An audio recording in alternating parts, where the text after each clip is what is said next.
Good morning students. मैं अंजू श्रीवास्तव हिंदी ई classes में आपका वेलकम है।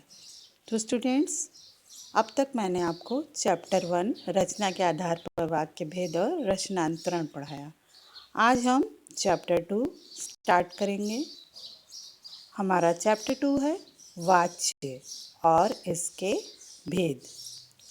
वाच्य, जिसको इंग्लिश में वॉइस भी कहते हैं।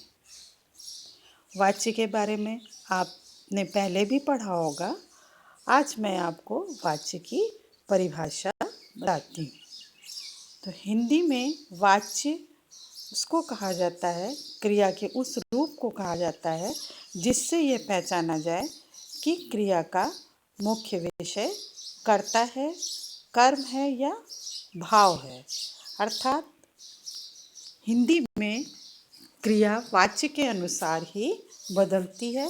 क्रिया के जिस रूप से ज्ञात होता है कि वाक्य का प्रधान विषय कर्म है, कर्ता है या भाव है, और क्रिया के लिंग वचन उसी के अनुसार बदलते हैं, उसको वाच्य कहते हैं। उसी के अनुसार वाच्य के नाम वाच्य भी बदलते हैं।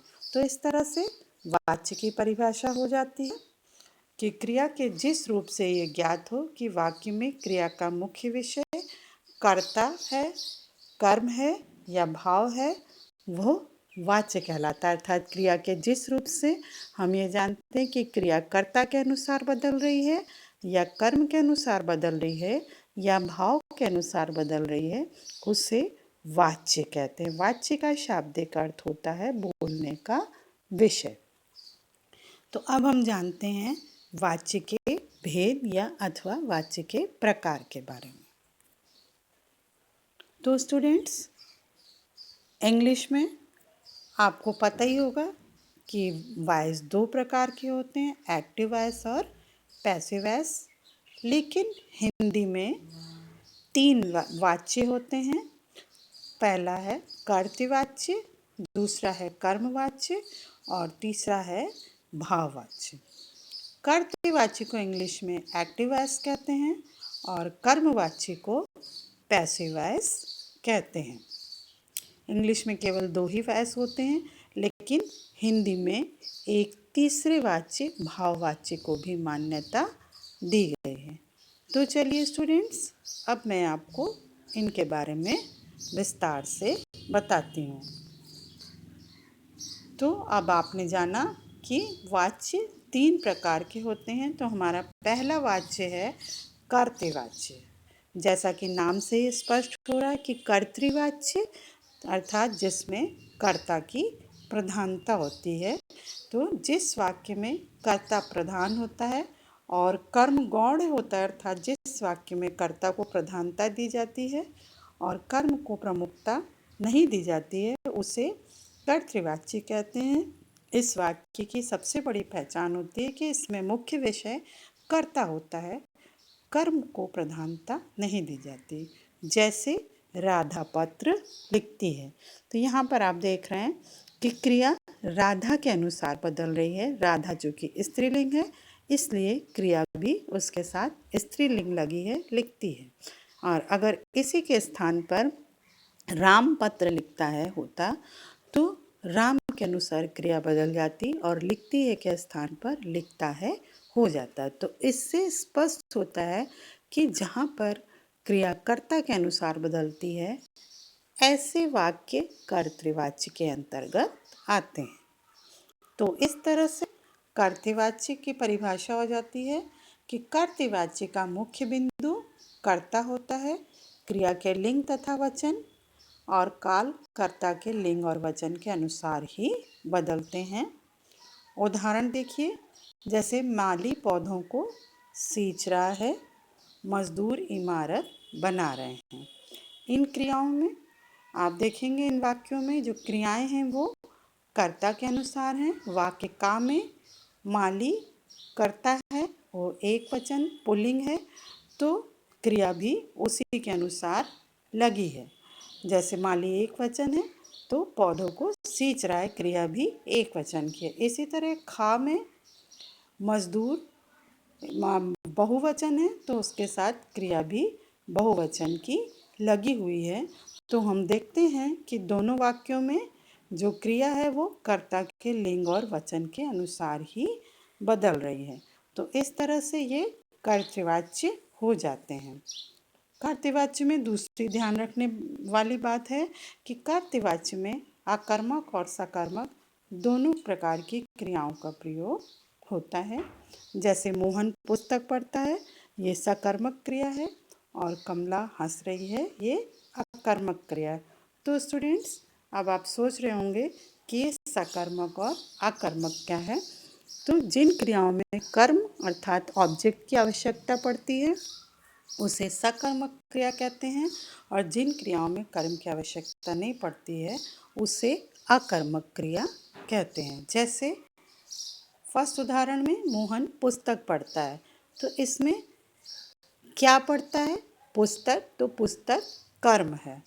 जबकि दूसरे वाक्य में, इसलिए ये क्रिया सकर्मक है। जबकि दूसरे वाक्य में कर्म की आवश्यकता नहीं है। हंस रही है, तो हंसने के लिए किसी कर्म की आवश्यकता नहीं है, तो ये अकर्मक क्रिया है। तो कर्तृवाच्य दोनों तरह की क्रियाओं के बन सकते हैं। इस कुछ और उदाहरण के माध्यम से देखिए। लड़कियां बाजार जा रही हैं, मैं रामायण पढ़ रहा हूँ, कुमकुम खाना खाकर सो गई। इन वाक्यों में देखिए, जा रही हैं, पढ़ रहा हूँ, सो गई हैं, ये सब क्रियाएं कर्ता के अनुसार ही बदल रही हैं, कर्ता के अनुसार ही आई हैं। तो इस तरह से कर्तृवाच्य में ध्यान रखने वाली मुख्य बातें होती हैं कि कर्तृवाच्य में हमेशा कर्ता प्रधान अर्थात मुख्य होता है। सेकंड, इन वाक्यों में क्रिया कर्ता के लिंग, वचन और काल के अनुसार ही होती है। थर्ड, कर्तृवाच्य में क्रिया सकर्मक और अकर्मक दोनों होती है। हमारा दूसरा भेद है कर्मवाच्य।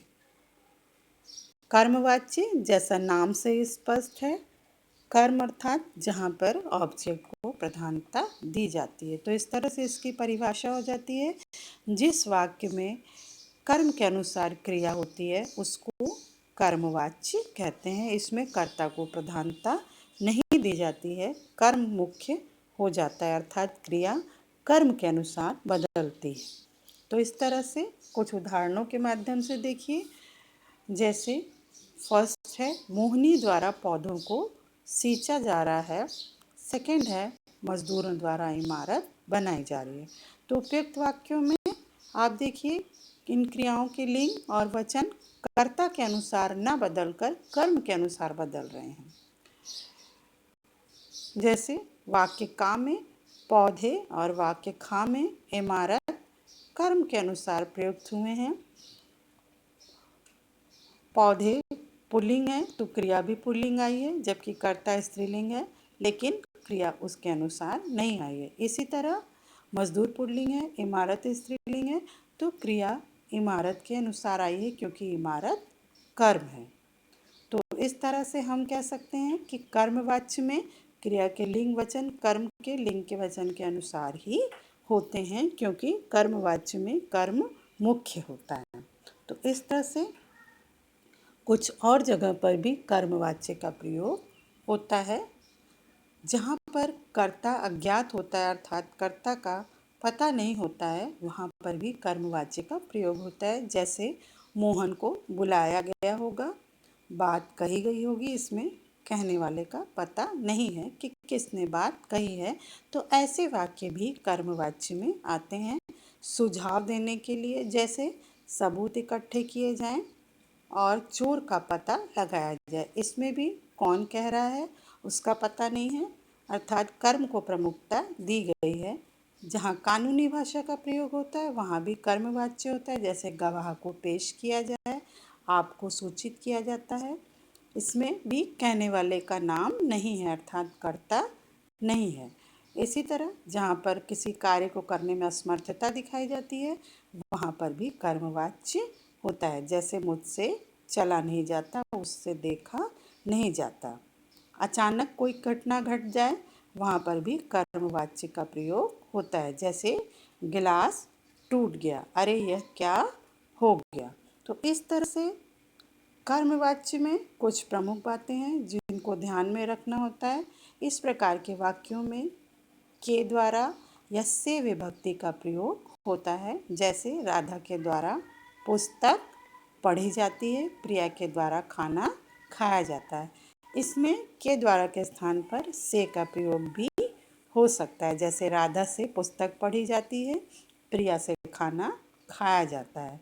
तो हम देखते हैं कि कर्मवाच्य में क्रिया कर्म के लिंग, वचन और काल के अनुसार ही बदलती है। और कर्मवाच्य में सबसे मुख्य बात होती है कि कर्मवाच्य हमेशा सकर्मक क्रियाओं के बनते हैं, अर्थात इसमें क्रिया हमेशा सकर्मक होती है, क्योंकि जिन क्रियाओं में कर्म होगा तभी तो उनके कर्मवाच्य बनेंगे। ओके स्टूडेंट्स, अब आपकी आज की क्लास समाप्त होती है। जो स्क्रीन पर कंटेंट आपको दिख रहा है वो, और जो वर्क प्रैक्टिस शीट मैं आपको दे रही हूँ वो सब आप अपनी फेयर कॉपी में नोट कर लीजिएगा और उसको अच्छे से प्रैक्टिस करिएगा और लर्न करिएगा। तब तक के लिए घर में रहिए, सुरक्षित रहिए।